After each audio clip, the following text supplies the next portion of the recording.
Bismillahirrahmanirrahim.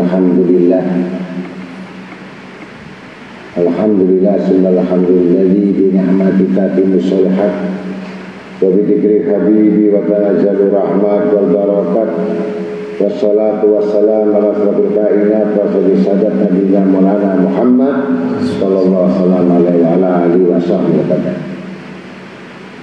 Asyhadu an la ilaha illallah la syarika lah Rabbul Arabiyya wa sallam wa asyhadu anna sayyidina Muhammadan abduhu wa rasuluh sahibul ayati wal mujizat.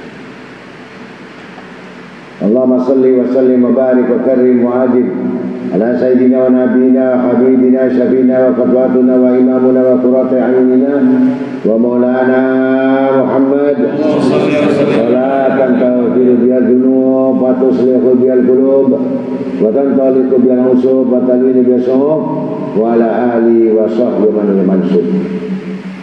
Amma ba'd. Wa qalu ta'ala fi kitabil karim Allahu alladzi khalaqakum tsumma razaqakum.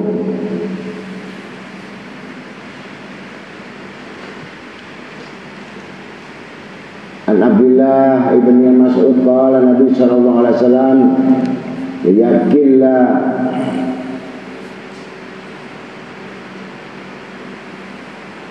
hammuka wa ma qad yakun wa ma lam yuqaddar lam yatik. Sadaqallahu wa rasuluh.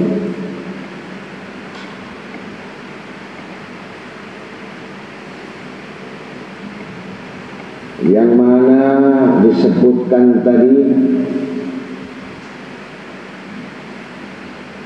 bahwa harapan manusia atau tujuan semata-mata untuk ilmu itu selain mencapai ridha Allah Ta'ala, bahkan yang diinginkan daripada tujuan itu adalah semata-mata untuk dunianya, maka dia akan termasuk golongan orang yang dilaknat di langit dan di bumi.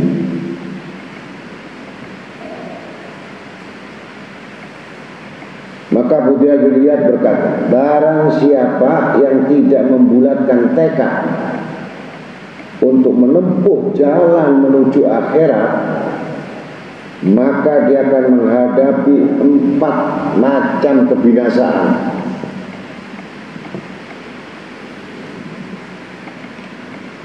Yang pertama, mengalami kematian dengan dapat kelaparan.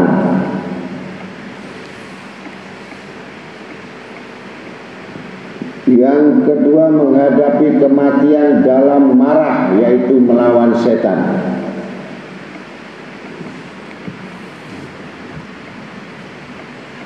Yang ketiga, menghadapi kematian dengan penuh hitam atau gelap, yaitu dalam dihina penghinaan orang dan diejek orang. Artinya tidak ada satupun yang mendatangi dari mayat-mayat itu, karena semuanya dalam kebencian.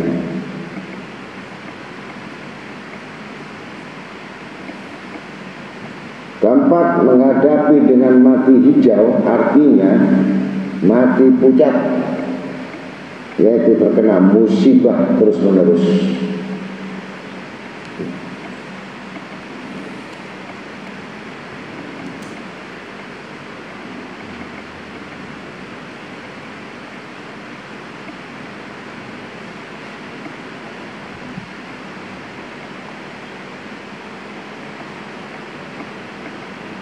Maka qala Nabi Muhammad SAW, man syarah ayyakuna aqwan nas falyatawakkal 'ala Allah, wa man syarah ayyakuna akraman nas falyattaqillah, man syarah ayyakuna aghnan nas falyakun bima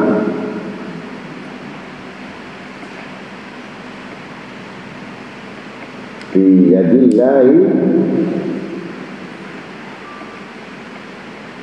aw awsaqa minhu fi yadihi. Nabi SAW bersabda, barang siapa yang ingin menjadi orang yang kuat, hendaklah bertawakal kepada Allah. Dan barang siapa menginginkan dirinya menjadi orang yang paling mulia, hendaklah bertawakal kepada Allah.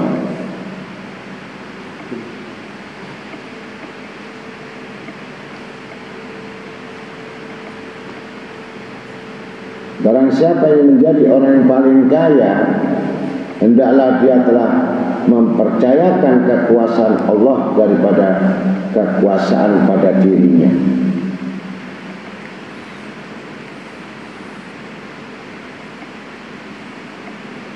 Maka riwayat Abu Mu'ti Al-Bakhi pernah bertanya tentang tawakal kepada Hatim Al-Asam.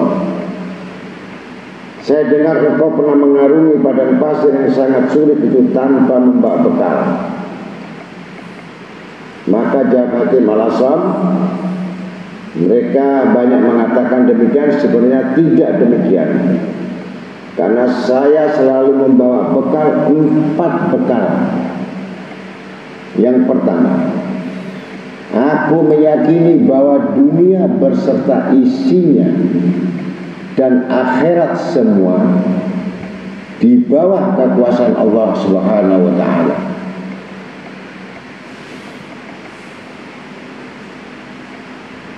Dan yang kedua, aku meyakini bahwa seluruh makhluknya adalah hambanya Allah Subhanahu wa taala. Yang ketiga, dan aku mengetahui dan meyakini bahwa segala urusan rezeki itu dan persoalannya semua di bawah kekuasaan Allah Subhanahu wa taala.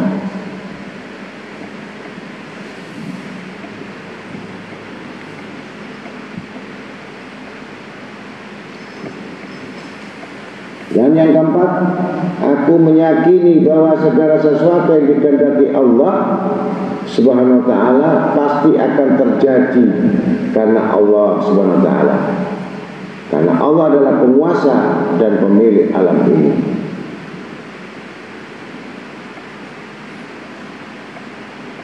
Maka dalam surat Ar-Rum ayat 40 dikatakan, Allahulladzi khalaqakum tsumma razaqakum. Allah semua yang menjadikan kamu, kemudian dia memberi rezeki kepadamu.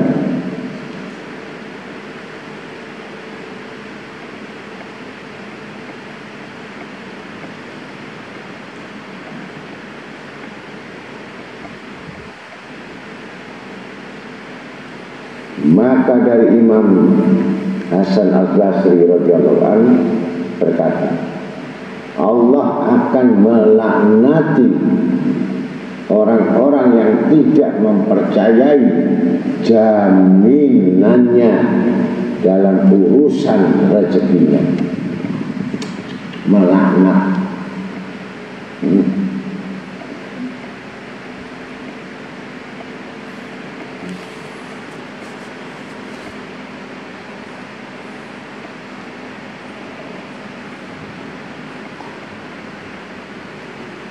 Maka riwayat daripada Uwais Al-Qarn radhiyallahu anhu mengatakan, meskipun engkau beribadah sebanyak penghuni langit dan bumi, sekali lagi,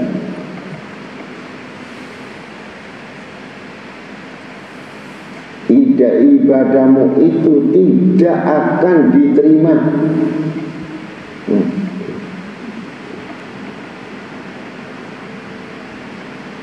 Sebab engkau belum mempercayai adanya jaminan dari Allah SWT.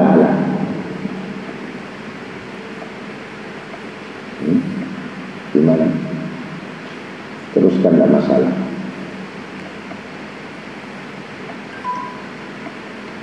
Dan Dan pernah seorang imam bernama Haram bin Hayyam diperintah oleh Uwais Al-Qarani untuk hijrah dan tinggal di negeri Syam. Maka Imam Haram bin Hayyam bertanya, bagaimana kehidupan di Syam? Maka Imam Uwais Al-Qarani marah dan berkata, celakalah kamu orang berhati lemah seperti engkau. Nasihat tidak akan bermanfaat bagi orang yang ragu-ragu akan jaminan Allah Subhanahu wa ta'ala.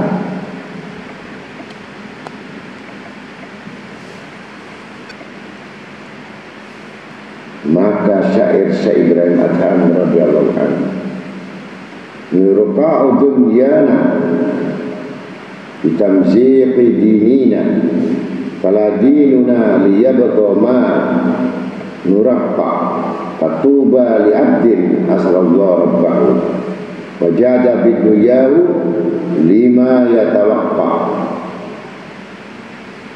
Artinya secara terus menerus kita melihat dunia ini, tetapi selalu juga kita merobek-robek agama kita.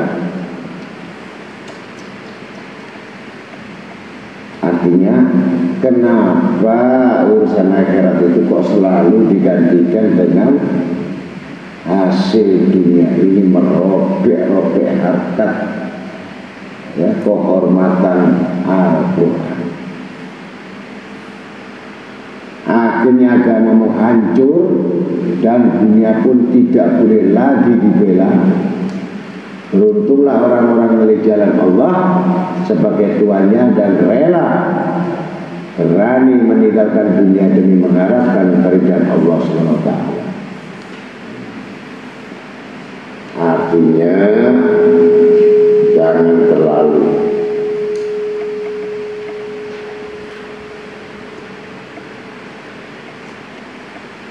dari Abdullah bin Mas'ud radhiyallahu berkata, sabda Nabi SAW, janganlah engkau bersusah hati, apa yang telah ditakdirkan oleh Allah pasti terjadi, dan apa-apa yang tidak ditakdirkan oleh Allah pasti dia akan datang kepadanya.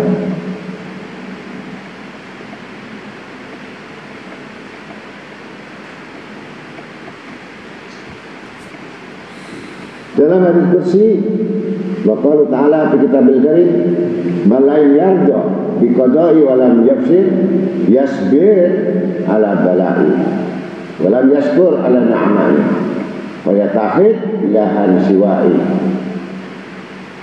Hadis qudsi ini Allah Ta'ala berfirman langsung kepada Allah, barang siapa yang tidak rela terhadap ketetapanku dalam kodoknya Allah dan tidak berlaku sabar terhadap ujian bala dan tidak bersyukur terhadap nikmatku, maka carilah olehmu Tuhan selain aku, kata Allah. Diusir sama Allah.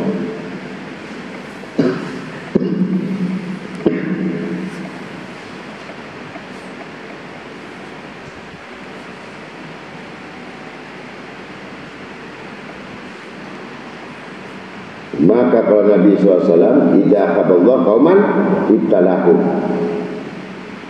apabila Allah mencintai sesuatu kaum, maka Allah akan menguji dan memberikan cobaan kepada mereka.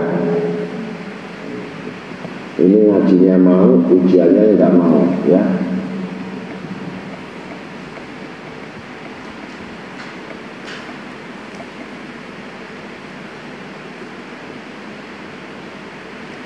Maka Sayyidina Umar berkata, Sayyidina Umar bin Khattab berkata, saya tidak peduli bagaimana keadaanku di waktu pagi, apakah mengembirakan atau menyusahkan, sebab saya sendiri tidak mengetahui manakah yang lebih baik bagiku, apakah senang atau susah, manis atau pahit.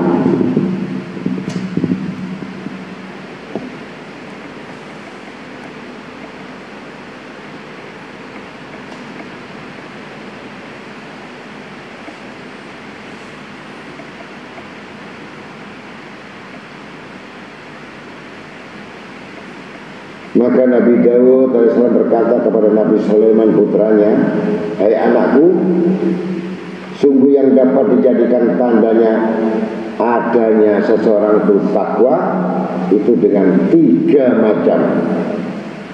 Satu, baiknya bagusnya tawakal dalam apa yang belum tercapai.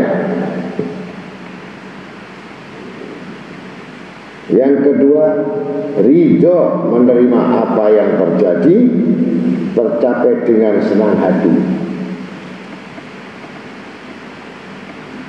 Ketiga, sabar menghadapi apa yang terlepas dari tangannya.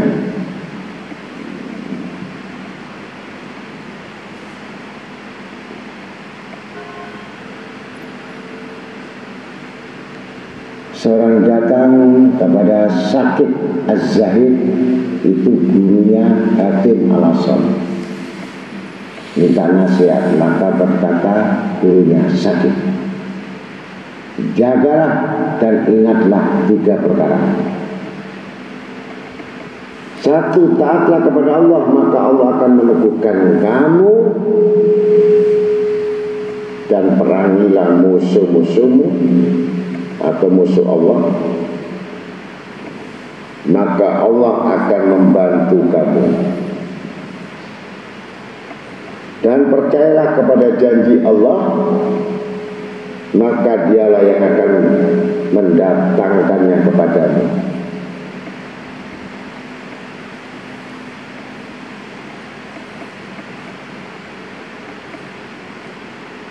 Karena yang kedua Ibnu Mas'ud radhiyallahu anhu berkata,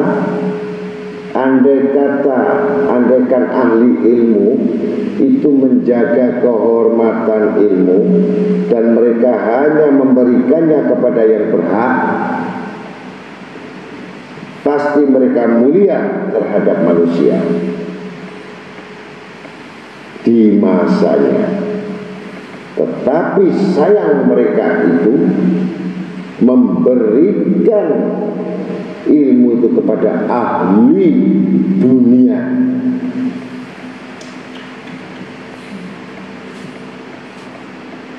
Untuk mendapatkan dunia, maka hinalah mereka. Apa kira-kira?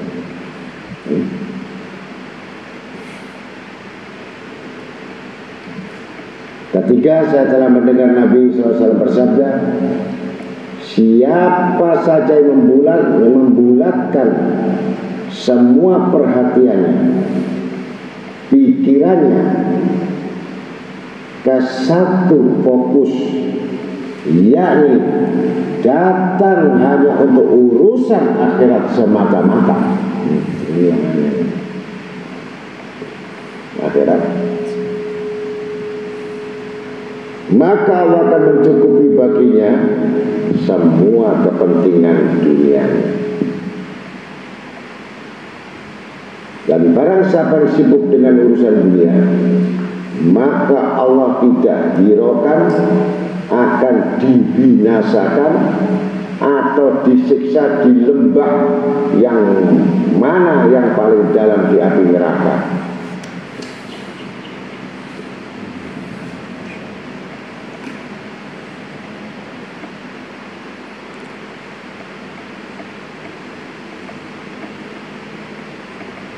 Maka peganglah, kata Sayyidina Ali bin Abi Thalib, sendi yang dapat menegakkan Islam itu ada 4. Pertama, yakin sebelum beramal. Adil dalam keputusan. Sabar dalam musibah, dalam ujian, dalam ketaatan.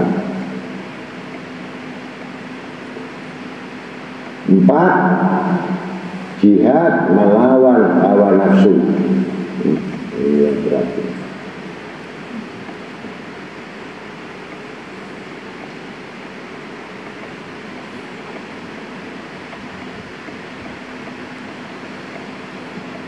Maka harus dimengerti, yakin itu ada 2 macam.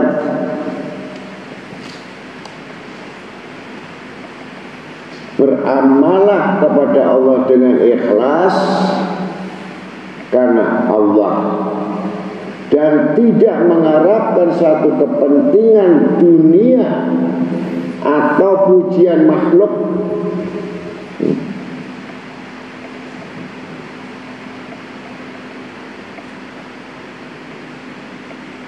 Yang kedua, yakin merasa tenang terhadap apa yang telah dijanjikan Allah, yaitu mengenai soal rezeki.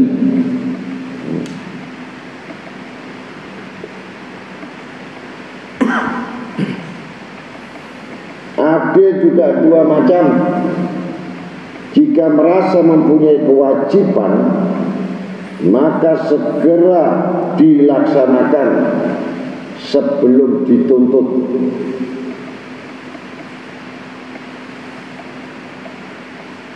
Dan jika merasa mempunyai hak, maka menuntut dengan lunak dan baik.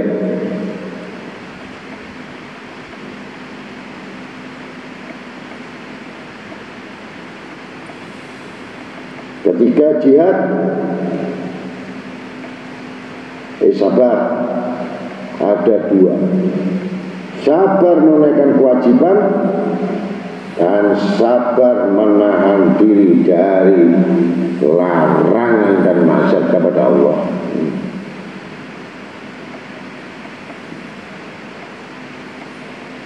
Tempat jihad juga dua macam. Jangan melupakan musuhmu. Siapa musuhmu? Setan yang nyata. Sebab bila kamu lupa atau lengah, maka ia tidak lengah terhadap kamu. Ia bagaikan serigala di tengah-tengah kambing. Maka tiap kambing yang lengah akan diterkamnya.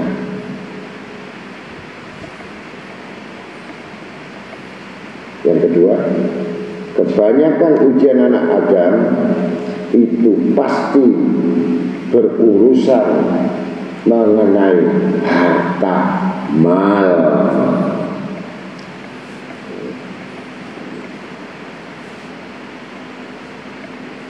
Maka relakan dirimu dengan bagian yang sederhana supaya kamu tidak tertipu olehnya.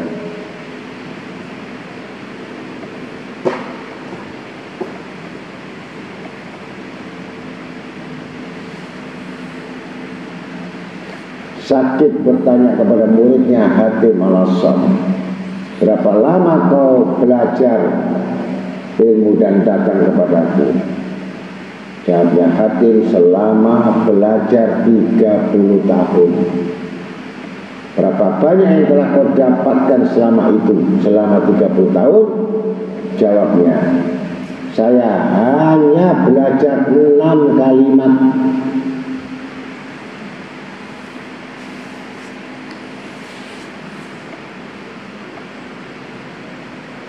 Andai kata saya dapat mengamalkannya, pasti saya akan selamat dari fitnah dunia ini.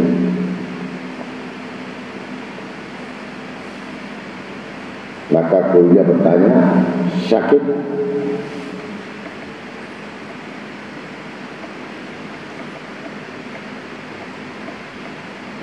Apakah 6 kalimat itu? Kemungkinan saya dapat melakukannya untuk selamat dengan itu. Jawab Hatim, saya perhatikan firman Allah dalam surat Hud ayat 6. Wa ma min dabbatin fil ard illa Allah rizquha. Dan tiada satu binatang yang melata di muka bumi ini melainkan Allah yang menjamin rezekinya. Dan saya merasa bahwa diriku salah satu dari binatang yang melata yang dijamin rezekinya oleh Allah. Dan saya yakin apa yang menjadi bagianku pasti akan sampai datang kepadaku. Sebab Allah memberi rezeki kepada gajah yang besar dan tidak melupakan nyamuk yang kecil. Maka karena itu saya serahkan urusanku kepada Allah dan tidak risau, gelisah karenanya. Maka sakit, berkata alangkah baiknya pahammu itu. Maka apakah yang kedua? Aku mengambil surat Al-Hujurat ayat 10.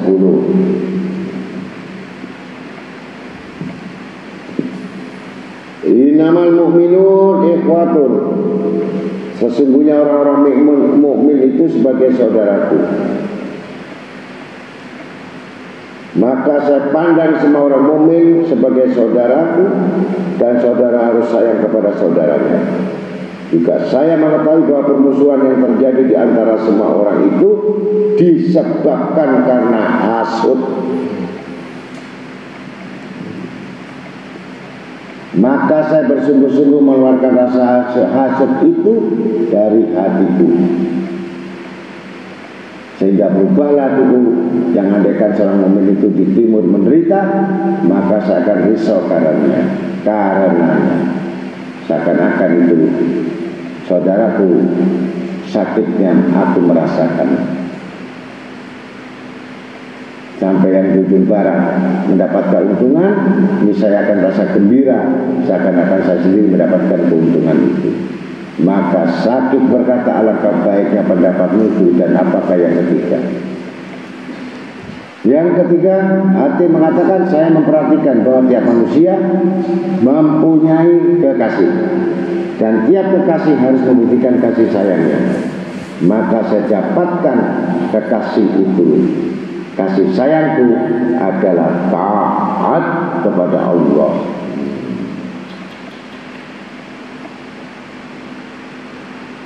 Sebab kekasih selain itu akan putus hubungannya pada satu saat, kecuali ketaatan kepada Allah yang akan tetap bersamaku dan menemani dalam kuburku. Di mahsyar, di atas sirat. Maka karena itu saya jadikan kesayanganku adalah taat kepada Allah, bukan taat istri, bukan taat yang lain-lain.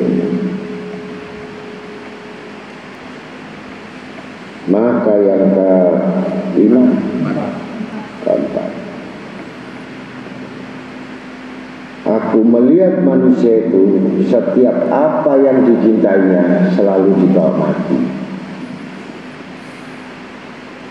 Cinta istrinya, cinta hartanya, cinta anaknya, cinta jabatannya selalu dibawa mati bersamanya. Padahal dunia itu tidak ada yang dibawa. Maka aku memilih bahwa dengan kecintaanku kepada Allah dan Rasulnya, dengan ilmunya itulah aku bersama dengan bekal-bekal amal soleh. Maka aku tinggalkan kecintaan itu selain Allah dan Rasul.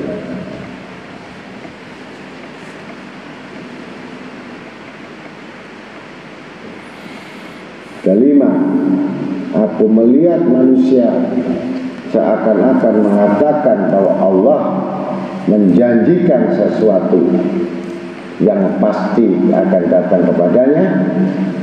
Ternyata aku melihat mereka banyak tergantung kepada manusia.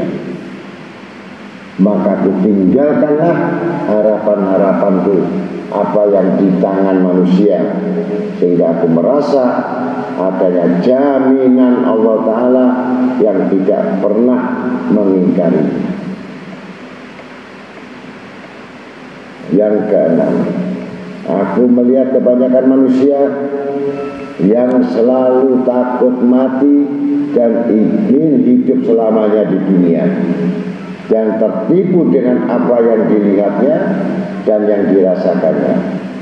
Padahal aku mengetahui bahwa semua itu akan lenyap dan binasa kecuali mereka membawa pertanggungjawabnya. Maka aku selalu menghisap daripada perbuatanku sebelum aku dihisap oleh Allah Ta'ala. Maka aku menjadi ringan ketika aku masuk di dalam kubur menghadapi hari perhitungan. Assalamualaikum warahmatullahi wabarakatuh.